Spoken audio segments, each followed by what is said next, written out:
Hello, and welcome to today's episode of It's a Numbers Game. I'm Adam Morris, joined by my co host, Daniel Welling. Have you ever noticed how two different retailers can treat you worlds apart, even when you're returning the very same item? Today, we're bringing you a conversation with Nicole Stracey from AnswerConnect, and it's all about elevating your customer experience.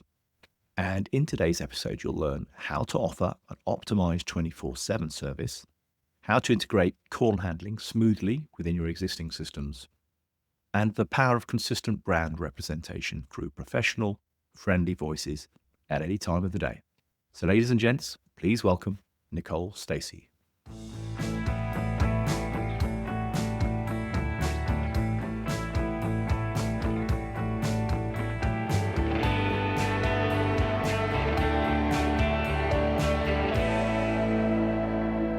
Nicole, welcome to the podcast. Oh my gosh, thank you for having me. You're very welcome. And Nicole, I'm sure a number in the MSP community have met you, certainly at an event last year. Great to welcome you into the community. Perhaps for those that you haven't spoken to, just a quick intro. Yeah, definitely. Hi, everyone that's listening. My name is Nicole, and I am the Growth and Partnership Manager at AnswerConnect UK.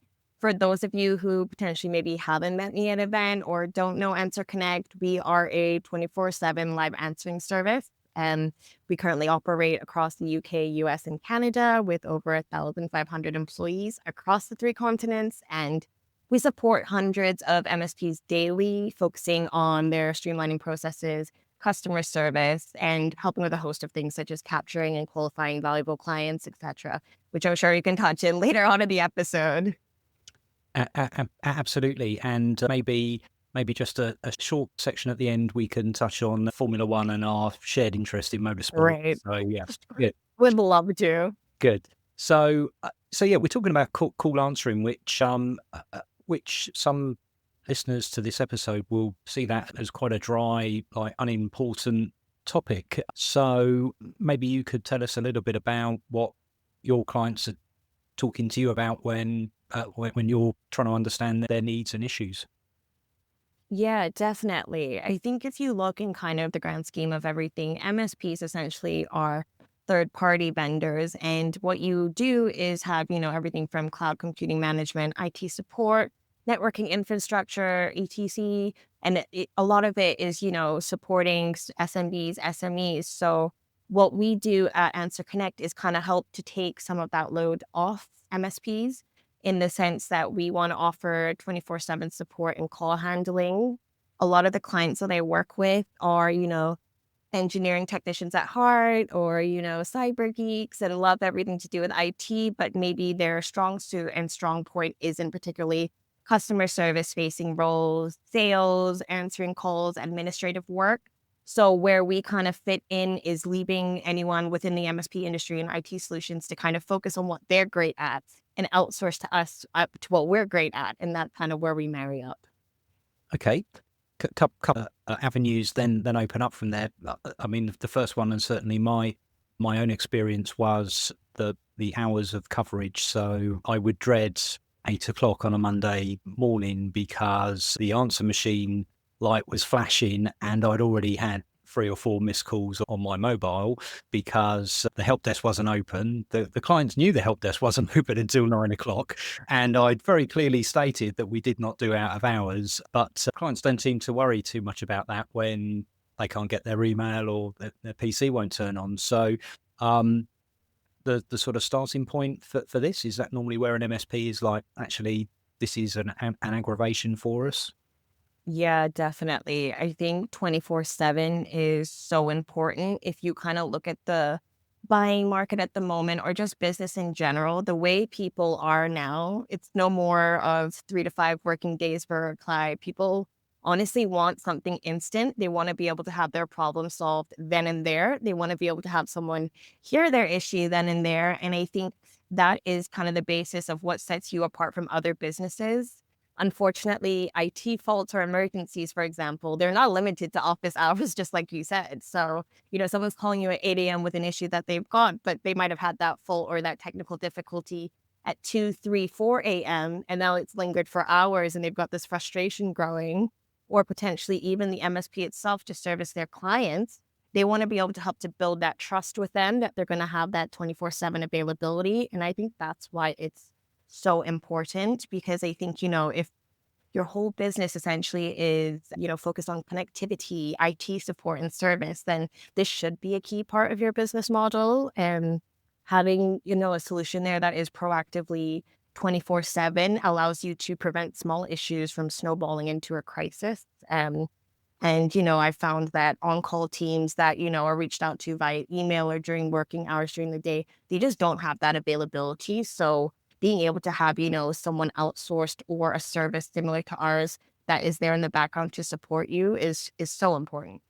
Could you just explain how this works in practice? Because I guess the bit I'm missing is that you're providing an answering and communication service. You're not providing a technical service.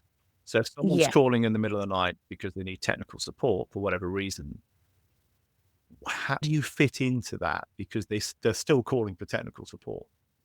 Yeah, definitely. So we are essentially kind of like a virtual receptionist for that business. So what we could do in terms of out of hours is someone calls to reach somebody. Our agent will aim to answer the call within one ring or less. So that means you're instantly being connected to that client or that customer there. They will then be able to log the technical issue, log the fault, log the complaint, understand why maybe the client is calling in.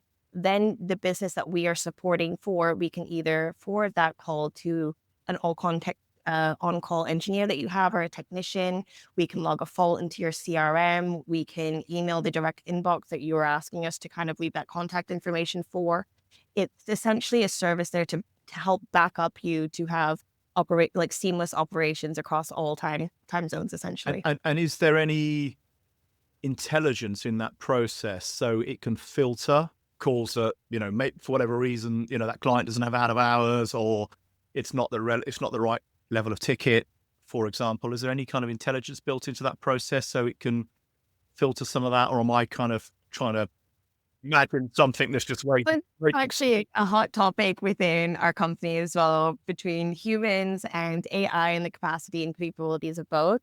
I would say for AnswerConnect, we are human first. So basically, we are always going to have a live person answering either your web forms or your calls, essentially. So that call handler will be trained to be able to get qualified the person who's calling in, understand their needs, forward that on.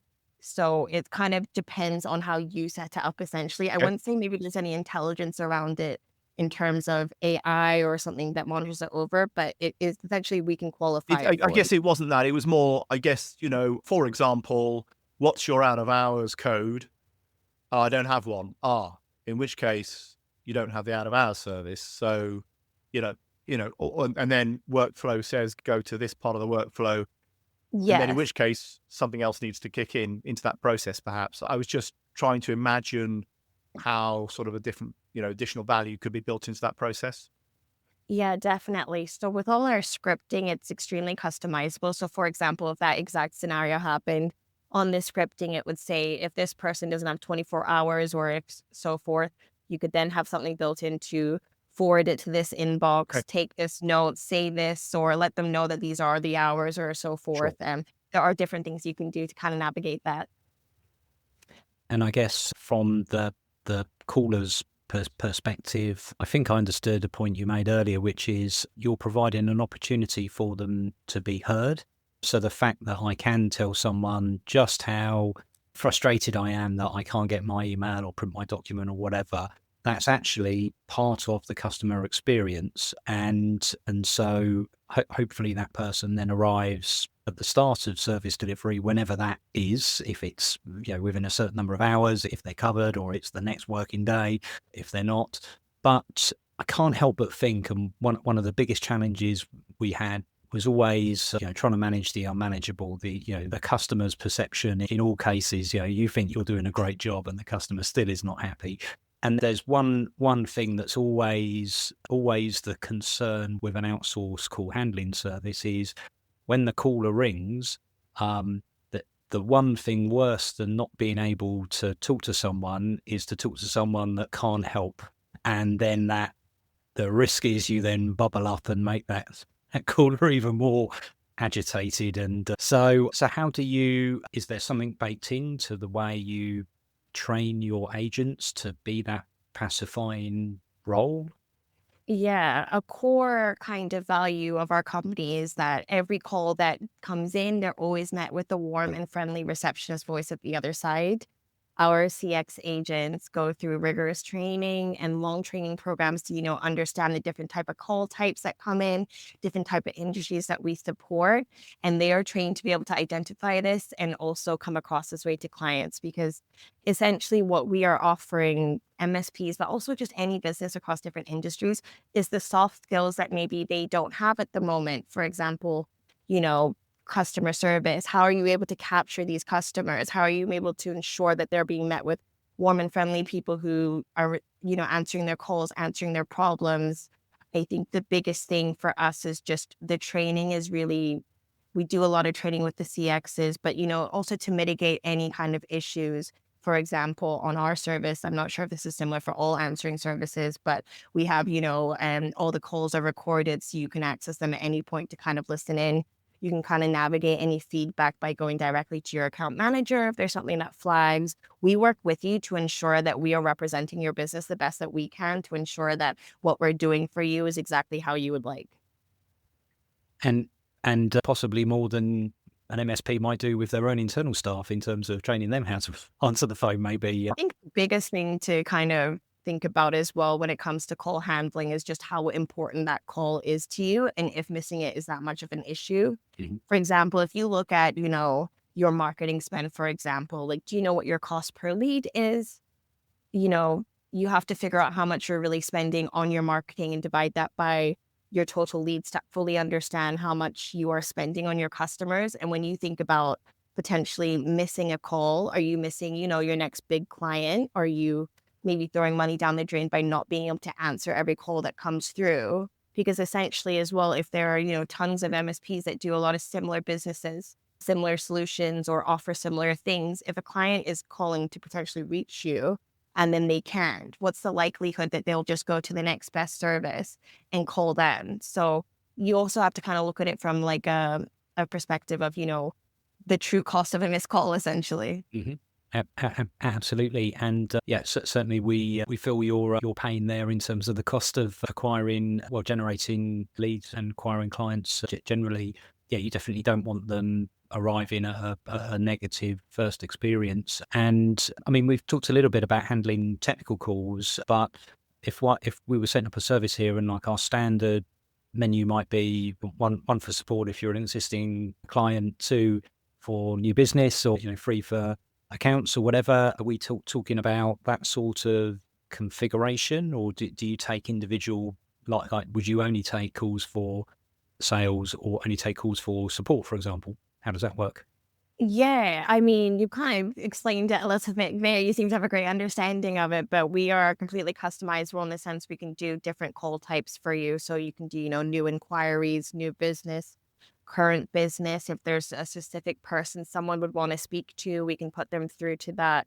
I think it generally just all ties back to kind of what you're offering your clients and what they're expecting of your business. Because I think the biggest thing about an answering service is giving you the opportunity to build more trust with your customers to, further that relationship. I think, I don't know if you guys are the same, but I've had, things where I've been on a live chat bot or I've called someone and you just get the AI where you need to repeat who you're trying to speak to or what your issue is. And with my accent as well, sometimes they don't understand me, or you're on a live chat and then, you're just getting the same options over and over again. So I think it's something to consider because it just gives you so much more options as an MSP to just really put yourself out there to your clients to build that trust, build that rapport, further any relationships you do have. It kind of leads me on to first impressions and how crucial that is also for businesses because, you generally only have a couple seconds to make a great first impression, and that can be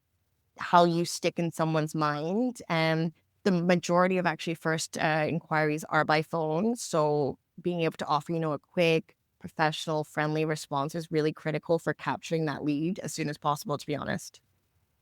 And talk me through then what a typical, would you call it a script that the agent is going to be working to? So what would a script typically involve to help judge the sensitivity and Yeah. So the script can kind of, be totally customizable to however you want it. For example, we can take the information that you need, such as, if you want the name, email, business, where they're calling from, we can capture all that information as standard at the beginning of the call. And then the account manager will work directly with you to kind of see where you want to go with your scripting. So what type of call types you expect to have, how you want us to kind of act in those calls, what kind of wording you would like, how to kind of escalate something, where to kind of judge if it's a bit and higher priority as well. Yeah. So it generally just depends on kind of what you need. Okay, interesting. Again, talking from recent experience, and we have a different call answering provider, but we have a call answering provider nonetheless. And interestingly, I think in the space of, it can't have been more than a week, we had two prospective clients make contact. One felt that they were being misidentified as a cold caller, and talking to the individual, the more he actually tried to say that he wasn't a cold caller, the more I think they thought he was a cold caller. like almost comical if it wasn't so dangerous for us in terms of making a bad first impression.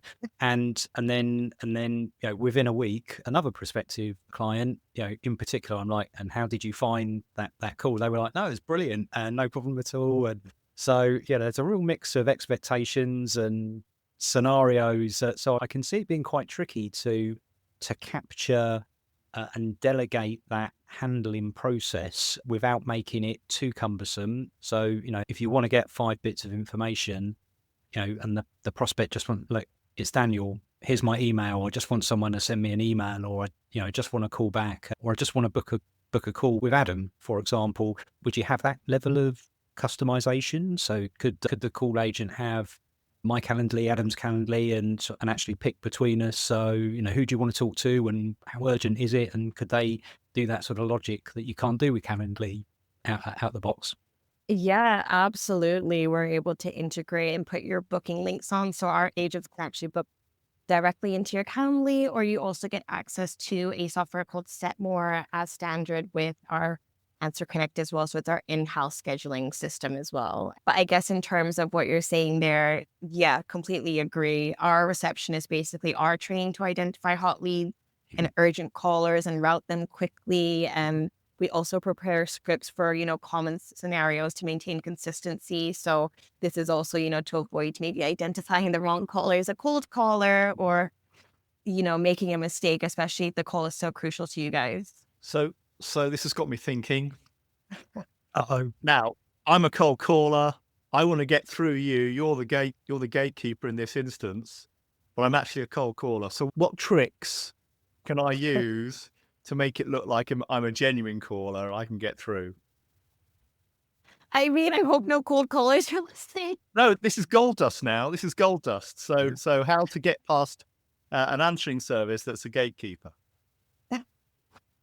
I mean, potentially with other answering services, I think ours is pretty foolproof in that our CX agents are rigorously trained to be able to identify these types of calls. And, Okay. there's things in Right. place for the scripting. But I guess, I don't know if there's a trick of the trade, but sometimes maybe just confidence will Yeah. get you through. I've just got a question around, all this is great. There's going to be some instances, though, for MSP owners where it's not a good use case. It's Yeah. not appropriate to use this. What would those be, in your opinion, do you think? I think when it comes to that, I think MSPs and IT solutions need to remember that we are just going to be acting as an extension of their brand. So, example, we are just a receptionist service. We can do a whole host of things for them in terms of the administrative side, but we are never going to be the technical specialists. We are never going to be, the IT specialists. So if the instance is that, they're dealing with really highly sensitive information and it's kind of, business critical that these calls are dealt with in a very specific, adequate manner, then we wouldn't be the right solution for them. And we're not the right solution for a lot of people. And that's the same for a lot of answering services. But what we are is, that backup support for when you need it, that credibility for your clients, that solution that allows you to just give a 24/7 Sure. coverage. And maybe something we haven't even touched upon as well is MSPs. A lot of them deal with clients in different time zones. Mm.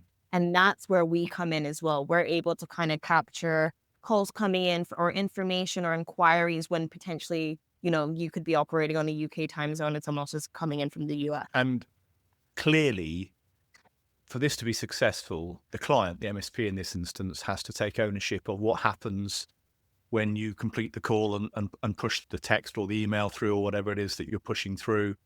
That needs to be consistent from the MSP's perspective to set that trust in place, so that when the caller calls, if they're an ongoing client, they understand, actually, yes, I can leave a message with these people and I know I'm going to get a call back within what level of expectation is agreed. So I think that's just something that's sort of critical really to this, isn't it? That there's got to be a kind of end-to-end expectation management piece. And I would say that owners out there need to be upfront about the fact that they're using a messaging service. Yeah. Work it out. They're going to work it out pretty quick, right? So let's just be upfront about it. Unless you've got a different opinion, which I'm really interested to hear, but I'd say, be upfront about it. And, but you can expect 24/7 answering by a human who will direct your call to the right department or the right person, and it's going to speed up the workflow, much more quickly than you trying to find a mobile phone or something. Yeah. Or reach someone, find an email Yeah. somewhere in your inbox that you corresponded with before months ago. Something I'd like to add then on that is, we totally can be anything that the business wants us to be. So I have clients that use us that specifically want us to let their customers know that we are the answering Mhm. service. We're outsourced. Or we have clients as well who want us to act as if we're their front desk, their receptionist. So it just depends as well what the business wants, because obviously this, as you were saying, there has to be some level of responsibility for the business owners as well to maintain like their service level agreements, which are a lifeline in MSP client relationships. There has to be some sort of expectation set there as well. So sometimes with the calls coming in, some of the clients I work with specifically have written on the scripting, like make sure the client knows that, they can expect a call within 48 hours, 24 hours, or for this department, we're only replying at this time. So it gives full transparency to the caller, to the client, to the user. So it's just giving other ways for you to just proactively engage with your customers. One of the topics, trends we're seeing and talking about in other episodes is the internationalisation of the MSP market. So I'm a UK business, but I support US clients with my team in the Philippines, for example. So are you starting to see more of that within your client base? And what, obviously we talk about sort of out of hours call handling, but our out of hours is someone else's normal hours. So do you distinguish between what's out of hours and what's normal hours for the caller? Like, are there different ways of handling the call based on how it comes up, for example? Yeah, good question. We do a kind of follow the sun model with our CX agents, who are the agents who handle the calls. So we have agents based in the UK and US. So if you think, for example, when the UK agents are going to sleep, the US agents are picking up the calls. So there's constant continuity in terms of, the calls won't be handled any differently. The scripting wouldn't be any different. The person who's calling into the service wouldn't be able to identify that, it's any different, except for maybe the accent. But yeah. But I guess if you're calling at 3 a.m. with an emergency, you're probably your first kind of point of worry wouldn't be if it's a American accent or a British accent on the end of the phone. You'd probably just want to get through to someone. Yeah, possibly. Equally, if I'm calling from the US and it's my normal hours, perhaps I do want to hear a US accent or a British accent. But I think as the market becomes more internationalized, I feel like that accent reliance is melting away as a concern that people have. So yeah, I think just interesting to hear if you'd handle calls differently based on whether it was out of hours or in hours, but in a different territory. So Well, wouldn't be handled any differently, but I do think kind of, business is completely global at the moment. You know, you can have prospects or clients in a different country, in a different time zone. Same with us. We operate in over 3 different countries at the moment, across 3 continents at the moment. So, you know, it's very multinational, very international. And I think that's the way MSP and IT solutions are operating at the moment as well. So it's really nice sometimes just to kind of be able to speak to someone from somewhere else as well, just even at work, you know what I mean? Yes, absolutely. So good. Okay. So I think the only thing that I've missed, a question that I had taking us back to the service delivery call handling element was just how integrated that call login process is. So do you have a standard template, or for some clients are you actually logged into their PSA? How does that work? Or do you send an email and it passes into their system? Is that how would that work? So it can work one of 2 ways. We integrate with a whole host of PSA systems or CRM systems as well. I can't list them all, but I can send a little website link. You got 1 minute, list them all.